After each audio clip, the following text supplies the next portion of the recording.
Hello and welcome to Clavy News Desk. We are reaching you live from Nigeria's capital city, Abuja. I am Imefonoko. The embattled immediate past governor of Kogi State, Yahaya Bello, said he was ready to appear before the Federal High Court in Abuja to answer to the 19 counts charge the Economic and Financial Crimes Commission, EFCC, preferred against him. Though Bello was absent for his arraignment, he briefed a team of lawyers who addressed the court on his behalf on Tuesday. A member of his legal team, Adeola Anedipe San, told the court that his client would have made himself available for the proceedings but was afraid that he would be arrested. Consequently, he urged the court to set aside the ex parte order of arrest it earlier issued against the former governor. Adedipe San contended that as at the time the order of arrest was made, the charge had not been served on his client as required by the law. He noted that it was only at the resumed proceedings on Tuesday that the court okayed substituted service of the charge on the defendant through his lawyer. Besides, the ex-governor maintained that the EFCC is an illegal organization. According to him, the federal government did not consult the 36 states of the federation before it enacted the EFCC Act through the National Assembly. He argued that Section 12 of the 1999 Constitution, as amended, required the various houses of assembly of states to ratify the act before it could become operative. However, EFCC's lawyer, Kemi Pinheiros San, urged the court to refuse the application, insisting that the warrant of arrest should be set aside until the defendant makes himself available for his trial. The anti-graft agency said it will not execute the arrest warrant if counsel to the defendant undertake to ensure his presence on the next adjourned date. The controversial cross-dresser Idris Okuneye, popularly known as Bobrisky, on Monday, April 22, 2024, filed a notice of appeal challenging the 6-month maximum sentence slammed on him by the Federal High Court in Lagos over the mutilation of Naira. This is coming days after his remand in the National Correctional Service, Kirikiri. Our correspondent, Eunice Eze, brings us details. Bobrisky was charged by the Economic and Financial Crimes Commission, EFCC, on April 12, 2024, on 4 counts bordering on abuse of Naira. Pleaded guilty before Justice A.O. Awogboro at the Federal High Court in Lagos after his arrest following an event where he was seen engaging in the mutilation of Naira with no option of fine. In a new development, Bobrisky on April 22, 2024, filed the notice of appeal challenging his conviction on the 4-count charge of Naira abuse. However, in his notice, counsel to Bobrisky, Bimbo Kusano, prayed to the Court of Appeal to set aside the maximum sentence in his appeal. Kusano is asking the court to replace the sentence with an option of 50,000 Naira fine on each of the counts. The counsel also stated in the notice of appeal that the trial court imposed the maximum sentence on the appellant, who had no previous criminal record of conviction, and the appellant honoring the invitation of the respondent on first invitation. The counsel said the court, having failed to exercise its discretion judiciously in sentencing the appellant, had occasioned a miscarriage of justice against the appellant. One to go. Also, in another development, the embattled cross-dresser Idris Okuneye on April 22, 2024, donated plastic chairs for the Nigerian Correctional Service, Kirikiri Visitor Area. It was a mixed feeling as the viral photo of the chairs captioned "On behalf of Bobrisky for the Nigerian Correctional Service, Kirikiri Visiting Areas" circulated on the internet. Clavio Eunice Ella Eze reporting for Clavio News Desk. The Osun State Governor Ademola Adeleke has disowned a flyer purportedly from the office of one of his wives, Ngozi Adeleke, welcoming Nigeria's First Lady, Senator Oloremi Tinubu, to the state. Adeleke described the flyer purportedly from Ngozi as fake. Adeleke also said there was no conflict over who among his 2 wives will host the First Lady, who is billed to visit Osun on Tuesday, during which she would turn the sword of the alternative high school for girls at Oke-Do Ilesha Road, Oshogbo. Not long after a press statement signed by the Osun State Commissioner for Information and Public Enlightenment, Olakolapo Animi, which announced Tinubu's impending visit, was released to the public. Two different flyers by Titiola and Ngozi Adeleke, both wives of the governor, welcoming wife of the president to the state, went viral on the internet. On the two messages, both women were referred to as First Lady of Osun State, raising concerns about who will receive Tinubu between the two wives of Osun State governor. But providing clarification on the matter, the spokesperson for the state governor, Olawale Rashid, in a statement obtained in Oshogbo on Monday, said Titiola Adeleke is the First Lady and will receive Tinubu during the visit. Following the appointment of the former Barcelona star Emmanuel Amunike as the next Super Eagles head coach to replace Jose Peseiro, who left his role in February, some sport lovers have expressed joy for having an indigenous coach to man the sports sector.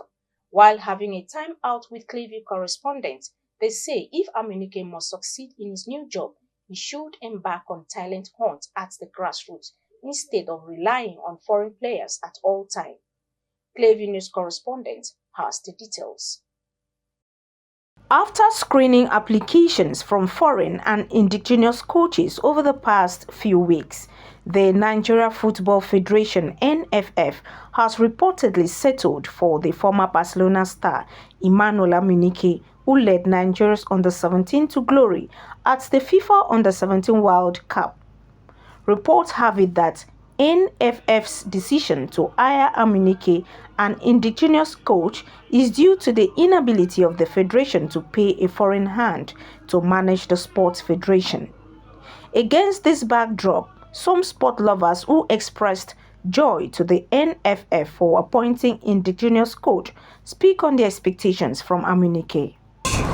With the crop of players we have now, with the likes of Osimhen, Wambale, Lukman, and a host of them, by the grace of God, we are going to do well. Because like our people say, nobody understands your place or your village better than you.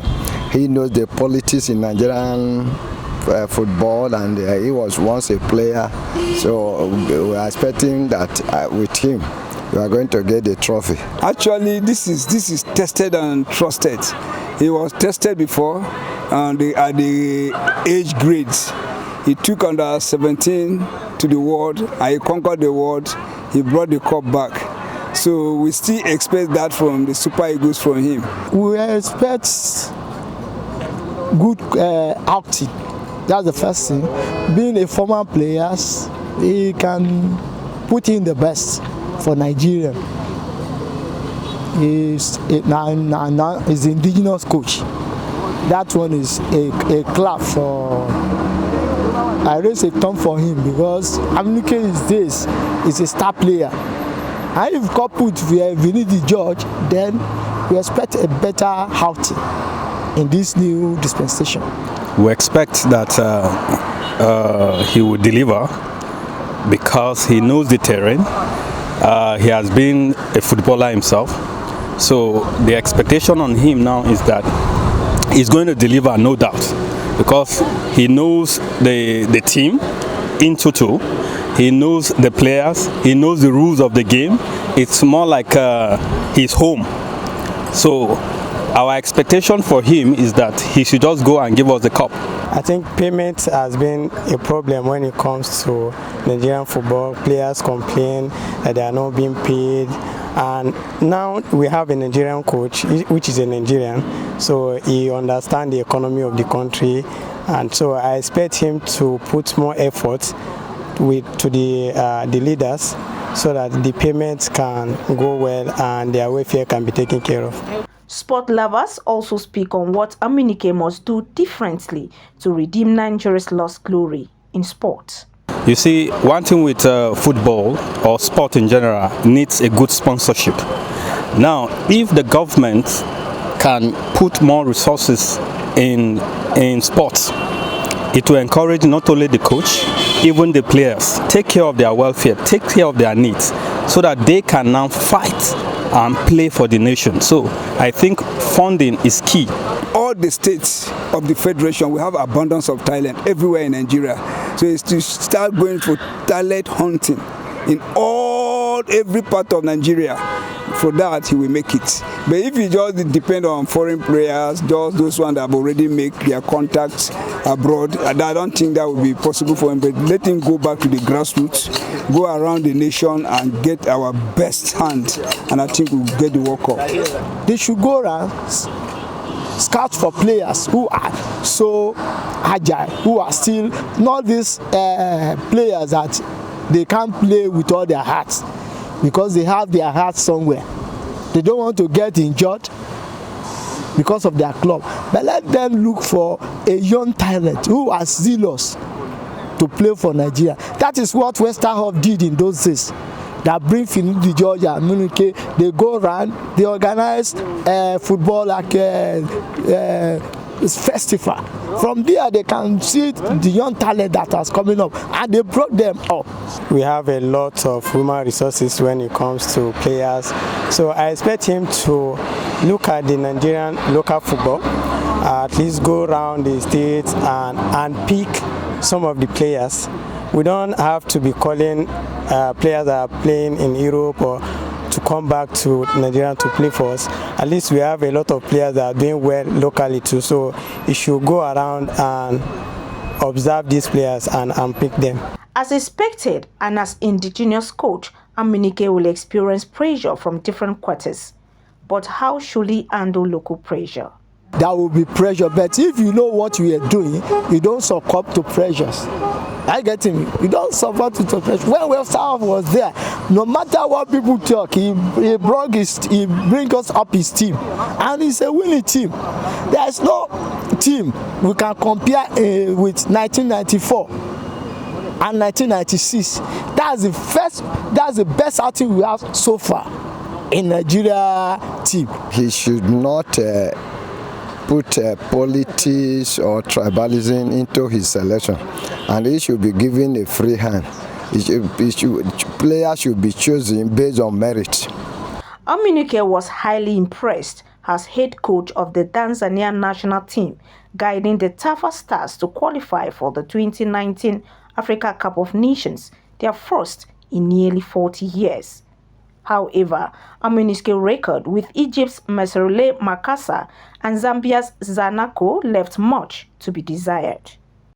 From athletic prowess to creative ingenuity, from culinary artistry to chess mastery, Nigerians have proven themselves to be formidable competitors and innovators in the global, a source of national pride demonstrating that they can excel in any field they set their minds on.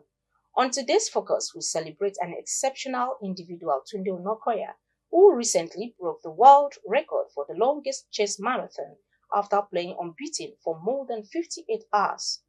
Our correspondent, Eunice Eze, gives us more details as she takes us through his antecedents. Tunde Onakoya is a Nigerian chess player and a coach who holds the Guinness World Records for the longest marathon chess game after playing unbeaten in New York City Times Square. He is the founder of Chess in Slums in Africa. He launched the Chess in Slums project in September 2018 in Ikorodu, Lagos, and has organized a number of interventions for children across slums in Lagos State, including Makoko and Oshodi. The organization offers underprivileged young people, many who are out of school, a space to play chess and support education for children across Africa. So who can tell me the lesson of this game now? Think before you play. But do you know what the real lesson is? Let me tell you. See, when you see a good move, look for a better one. Now everyone say, when you see a good move, look for a better one. So you might see a good move and you think, wow, this move is the best. Oh, free queen, quickly want to take the free queen. But is it a good move? No. Okay, it's a good move actually. But is there a better move? Nah. Taking the queen is a good move, but who can tell me what the better move is in this position? No, that's not it. No. Who can tell me what the better move is? Relax, don't rush. Wait. Mary, what's the better move?